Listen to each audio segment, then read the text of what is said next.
Intinya ketika kita punya masalah, karena kita sering berzikir kepada Allah, Allah tahu. Maka saat kita punya masalah, sebelum kita meminta, Allah sudah bereskan masalah. Nah, berarti yang pertama, tidak mungkin orang hidup di dunia tanpa ujian. Tapi Allah sampaikan, ayyukum ahsanu amala. Dengan ujian itu responnya mana? Allah tidak akan pernah menghukumi seorang yang tidak sengaja untuk melakukan kesalahan.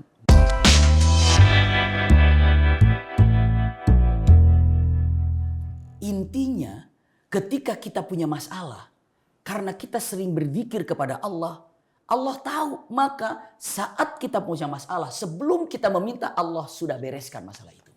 Kenapa? Itulah pentingnya kalau kita menyebut nama Allah. Berarti kalau mengatakan, saya mau zikir jam segini, Allah tahu nggak ya? Nggak usah ada perlu gitu.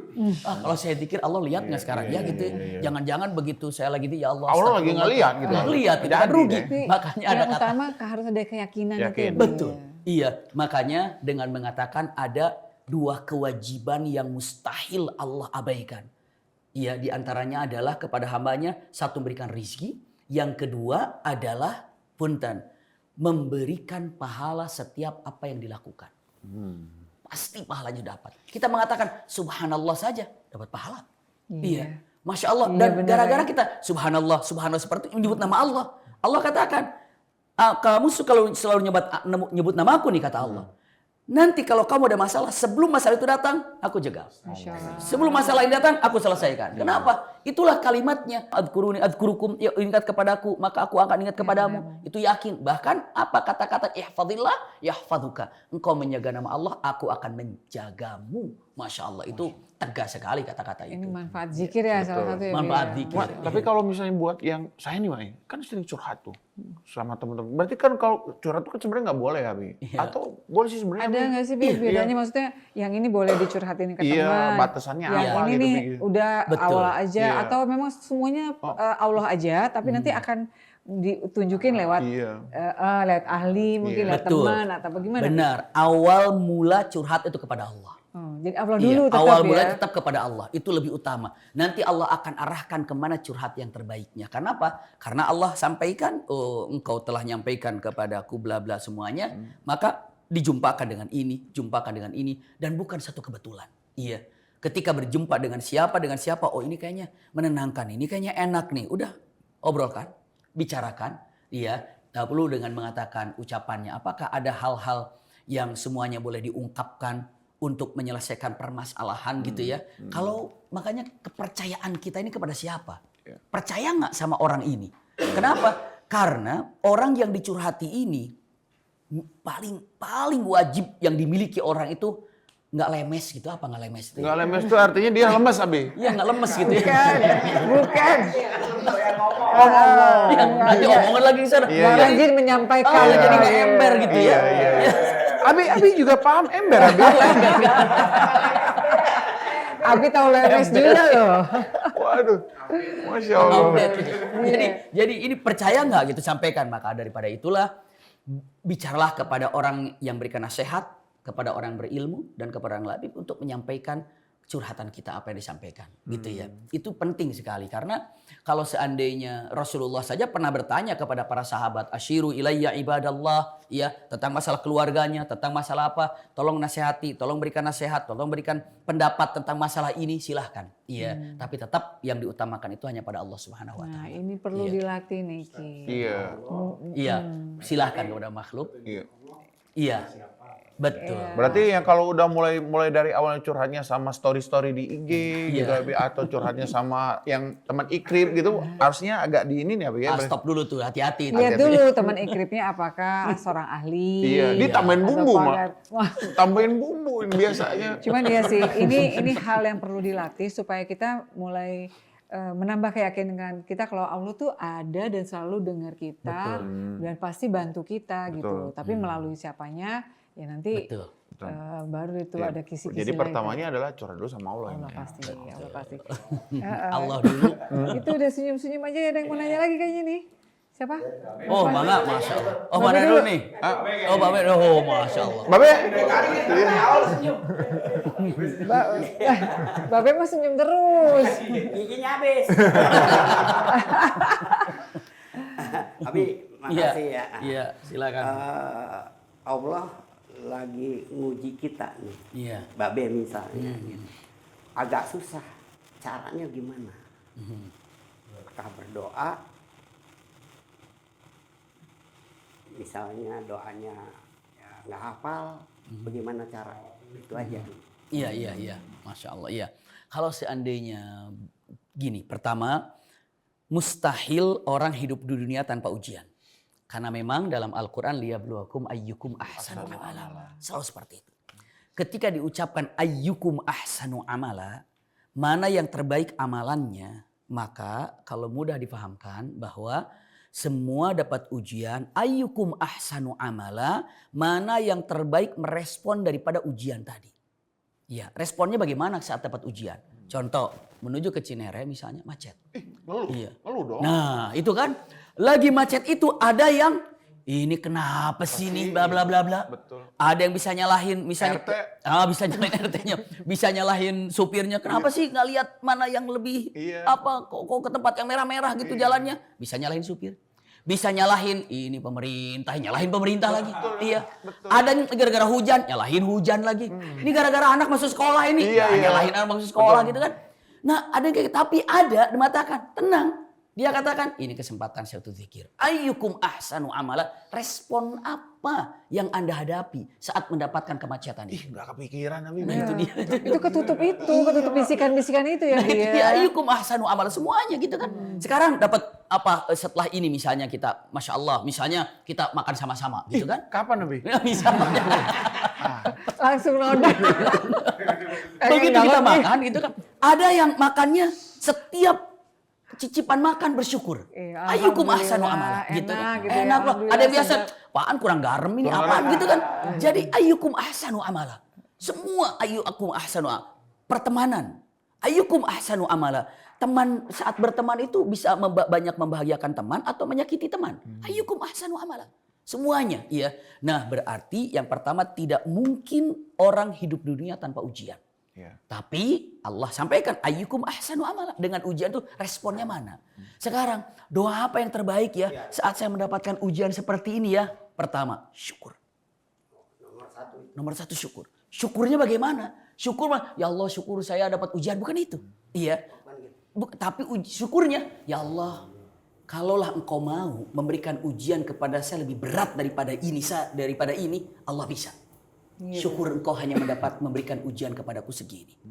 Syukuri itu. Itu bukannya nantang Abi, bukan ya? Tidak, tapi itu bersyukur kepada Allah. Ya, terima kasih ya Allah gitu. Engkau itu kan istilahnya engkau berhak mau memberikan ujian sebesar apapun kepada saya, bisa saja. Tapi cuma segini gitu. Tapi alhamdulillah cuma segini, terima kasih ya Allah. Nah, ketika ucapkan terima kasih dengan ujian yang seperti ini, itulah bentuk kepada Allah kalau kita ikhlas menerimanya. Iya, ya Allah, makanya Umar bin Khattab ketika dapat putranya meninggal, bayangin putranya meninggal, beliau katakan alhamdulillah. Alhamdulillah, alhamdulillah. Kenapa dikatakan alhamdulillah? Syukur dengan kematian anakmu? Bukan, tapi apa? Jika Allah mau, Allah akan berikan ujian kepada saya lebih berat lagi juga bisa. Tapi hanya ini yang dapat ujiannya cuma anakku saja yang wafat. Tidak dijadikan aku ini tidak kafir, aku tidak meninggalkan syariat Islam, itu kan paling berat ujiannya kan? Iya, lalu mengatakan alhamdulillah hanya ini. Ujianku ini dari ini tidak melepaskan iman saya. Makanya segala sesuatu yang terjadi kepada kita yang pertama kali kita itu syukuri pada Allah. Mengatakan alhamdulillah ya Allah jika engkau mau engkau berikan ujian lebih dahsyat daripada pun mampu. Karena pantas saya ini dapat ujian, maksudnya kalau teguran ya pantas juga ditegur lebih dahsyat lagi. Tapi Allah hanya menegur saya seperti ini. Menguji saya seperti ini. Terima kasih Allah. Itu syukur yang pertama. Ya, lalu yang keduanya dengan mengatakan kalau lagi ujian, Allahumma jurni fi musibati wa akhlif li khairan minha. Pakai bahasa Indonesia saja. Pertama syukur, yang keduanya, ya Allah, dari ujian ini ya berikanlah kepadaku pahala yang besar dan gantilah rasa apa mungkin kalau rasa sakit, kalau mungkin dalam keadaan rasa kebingungan atau kesulitan, gantilah semua kesulitanku ini dengan hal yang jauh lebih baik lagi. Iya, jadi itu yang kedua. Minta kepada Allah agar ujian ini diberikan pahala dan ganti dengan yang jauh lebih baik. Ya. Lalu yang ketiganya dengan mengatakan kalimatnya, berikanlah aku pahala kesabaran. Nah, ini sabar Mas. Berikan pahala kesabaran. Mas Pengki tadi sabar banget dia. Iya, Dia mau berikan nanya pahala tapi dia kesabaran. sabar, dia santai gitu Mak. Iya benar juga sih ya. Iya, sami-sami. Mungkin Mungkin mau nanya lagi Mas Pangki. Iya, tadi pertanyaan saya tertunda. Iya. Sabar ya, dapat sabar ya. Dapat pala sabar. Assalamualaikum Abi. Waalaikumsalam warahmatullahi wabarakatuh. Saya mau ada sedikit pertanyaan. Silakan. Iya. Jadi gini, Bi. Kalau memang benar Allah mengetahui apa yang kita sembunyikan atau yang kita simpan, apakah itu ada hadisnya? Dan satu lagi, ketika kita nih, saya ngeliat Mas Yogi, saya ngomong ini di dalam hati. Apakah itu ada hukum dosa atau apa gitu? Udah pasti. Tapi dia tidak mengetahui kalau saya ngejek dia, Bi. Cuma dalam hati doang. Kayak gitu sih. VO. Iya. Jangankan diucap dari lirikannya udah tahu nih. Iya.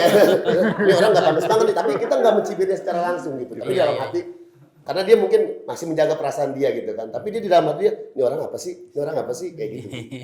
Kayak gitu kurang lebih. Masya Allah. Jazakumullah khair. Iya. Gimana Iya. tuh Abi? Tadi digambarkan. Terima kasih banyak untuk menyampaikan hal ini. Jadi ketika disebutkan apakah banyak atau ada keterangan bukan hanya dari hadis saja, Al-Qur'an sudah sangat jelas. Ketika mengatakan wallahu sami'un alim. Iya, Allah Maha mendengar dan Maha mengetahui.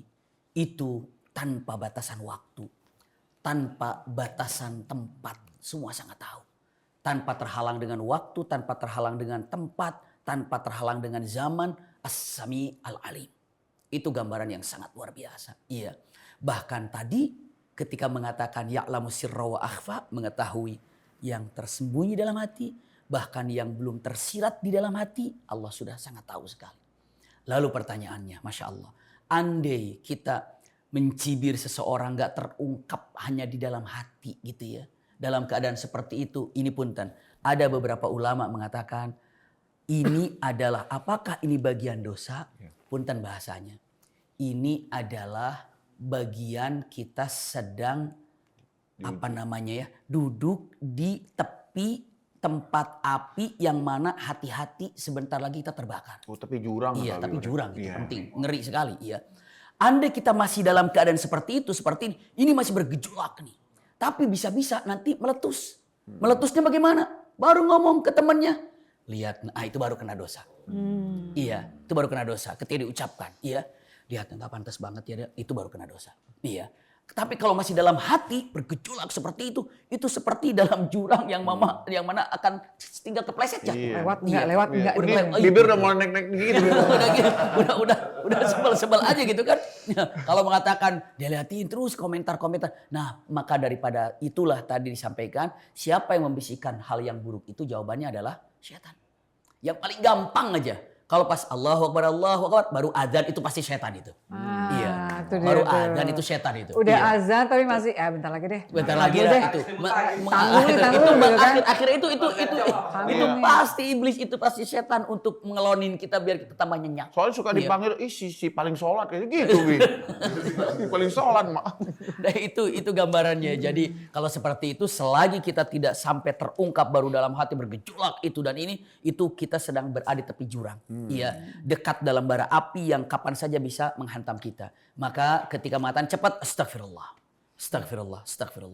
Seperti itu. Iya, gambarnya demikian. Bahkan pernah dalam satu hal terjadi, Masya Allah, tabarakallah, dalam sebuah kajian gitu ya. Tiba-tiba saya melihat ada seorang jamaah memeluk sama seorang ustadz. Peluk dan kecong, nangis dia. Sayanya bingung, kenapa? Ada apa? Nangis sama dia bilang, maaf selama ini saya suudzon sama antum. Gitu. Saya selama ini suudzon sama antum. Walaupun saya tidak pernah berbicara kepada media atau berbicara, tapi saya nggak suka sama antum. Tapi setelah saya mengetahui antum, saya ternyata antum bla bla bla semuanya, langsung peluknya minta maaf. Dia bilang mengatakan, saya sudah maafkan dan apa yang perlu maafkan? Emang saya nggak disakiti juga sama kamu gitu. Dalam artian mengatakan, barulah dia menasihati dengan mengatakan, selagi masih ada dalam hati itu, tidak sampai mengajak orang, Anda sedang berada di tepi jurang. Iya, tapi clear kan kalau saat minta maaf ya sudah selesai seperti itu. Iya. Abi, ini kan soal di dalam hati sama diucapkan. Kalau misalnya ini, kadang kan kita semua suka bercanda ya. Iya. Jadi atau mungkin seperti tadi Ricky bilang, mungkin nggak Allah salah mengerti dengan apa yang kita ucapkan. Artinya gini, misalnya tadi kan Ricky ngomongnya kan bukan gitu maksudnya kan. Maksudnya gini, tapi Allah tahu sebenarnya maksudnya ini. Atau seperti kita ngeledekin teman, nyela-nyelain. Ya Pakai bilang bercanda. bercanda. Nah, itu gimana sih Bi sebenarnya kita semua suka bercanda lah di sini ya. Jadi apa itu tipis banget apa nggak Bi? Karena kan kita nggak punya maksud jahat, cuman yang kita omongin jahat. Iya. Bukan jahat, jelek. Yang kita omongin itu jelek. Misalnya dengan menyebut dia dengan sebutan, kok nunjuknya ke situ terus, maaf ya maksudnya. Ya kan? Dengan sebutan yang kata-kata yang nggak enak gitu. Kata-kata nggak enak. Itu tapi sebenarnya kita nggak punya maksud kayak gitu, cuma kita omongin tapi nggak maksud jelek. Itu Biar dibilang sok gimana paling tuh Bi? gitu. Mungkin nggak akan bisa, oh ya sebenarnya dia cuma bercanda. gitu. Atau oh dia ngomongnya kayak gitu, tapi saya tahu, Allah tahu kalau maksudnya bukan begitu. Itu gimana Bi? Iya, bismillahirrahmanirrahim. Memang ketika ada orang bercanda ataupun bicara apa saja tidak maksud untuk menyakiti gitu ya. Ternyata orang itu tersakiti. Iya. Lalu dirinya ini tidak bermaksud untuk menyakiti sahabatnya. Karena bercanda atau apa. Pertama mungkin yang ingin saya sampaikan. Apakah dia dosa gitu ya. Kan Allah tahu. Pasti tahu kalau dirinya itu tidak mau menyakiti. Iya. Apakah dia itu dosa karena dia disitulah perbanyaknya istighfar karena dia punya kesalahan dan tanpa disadari. Iya.